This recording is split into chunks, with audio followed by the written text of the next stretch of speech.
what would be at the top of your list of things that you are currently concerned about? Patrick is in Islington. Patrick, what would you like to say? Hi, James. Hello, mate. Top of my list would be to marry my girlfriend, because I've been in an induced coma since the 23rd of March until the 27th of April. And because I had the COVID-19. And now, the biggest thing I want to do is to marry her, to show her how much I love and how much she needs to me, basically. They turned the machine off 3 times. Well, they were going to turn it off 3 times, but due to her stubbornness, they kept it going, and I'm here to tell my story. 7 weeks in a coma? 7 weeks. I mean, apparently they said I was one of the strong... I mean, I started off at Whittington, went to UCL in an induced coma, and I ended up at John Long, UCL Neuro Hospital, and that's where I was discharged from. Well, the love talking funny is because I've had the ventilator tube in my throat for that lengthy period. Now, I'm no Sherlock Holmes, Patrick, but that is pretty much the theory that I had come up with to explain your current level of croakiness. But what an don't laugh too hard, will you? Can you make me feel bad? What an astonishing story that is. Can I ask you a cheeky question? Would you mind? No. Were you ready and desperate to marry her before the coma? No. I took it for granted. I'll tell you the truth. I mean, I've been with her over 26 years now. I mean, she's here if you want to speak to her. What's her name? Cynthia. Can I have a quick word with her? Hello, James. Hi. Hello, Cynthia. How are you? I'm okay now. It's been a rough road, but we're getting there.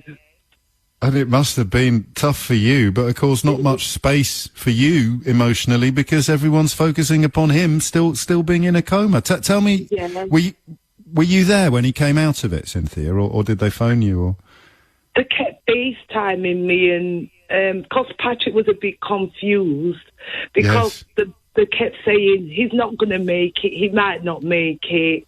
You know, he's very critical, and he's in a bad way.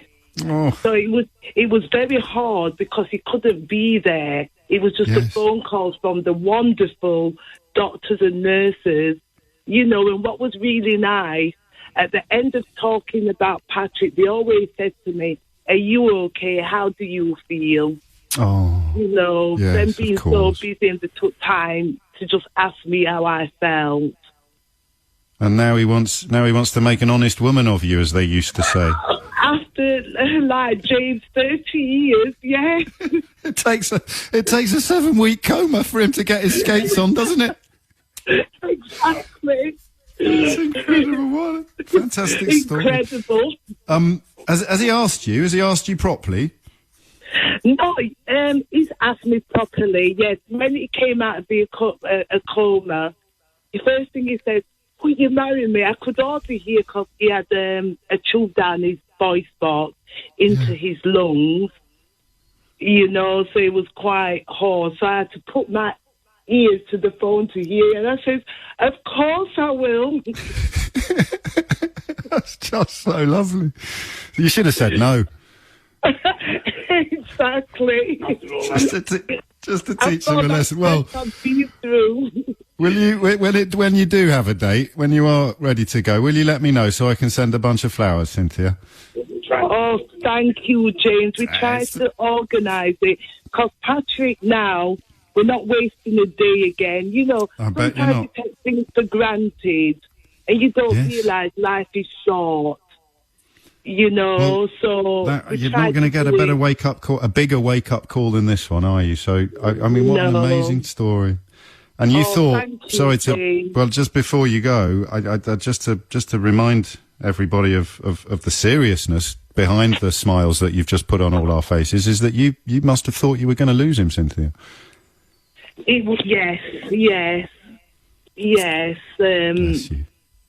Thought he were going to. I thought we were going to lose him. Yes. And there he is. Three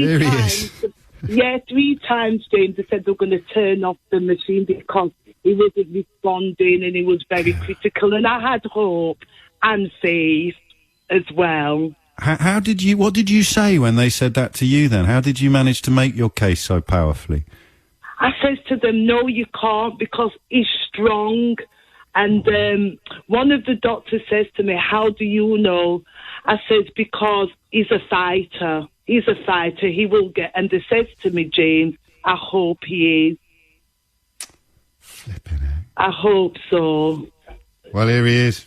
Here he is. I mean, that is just an absolutely beautiful... And when did he get home? Well, it was his birthday, the 24th of April, and he woke up then, and he came home last Friday, Friday gone. He came home on Friday. But love to both of you from everybody listening to this programme. Thank you, Jim. Well, that's what we needed, and I mean it. Make sure you let us know, because I mean, not just from me, but from all of my listeners and everybody on the team. We'd love to put a few quid behind the bar for you, or send a bunch of flowers. All right, Patrick, you take care, my friend. God bless you both. Thank you, Jim. What a lovely story. Now get rested, sir. You might be a fighter, but you fight this one by staying on your back. So I want you back in bed as soon as possible. All right. Well, I think Cynthia's got her eye on him, so we've got no worries on that score.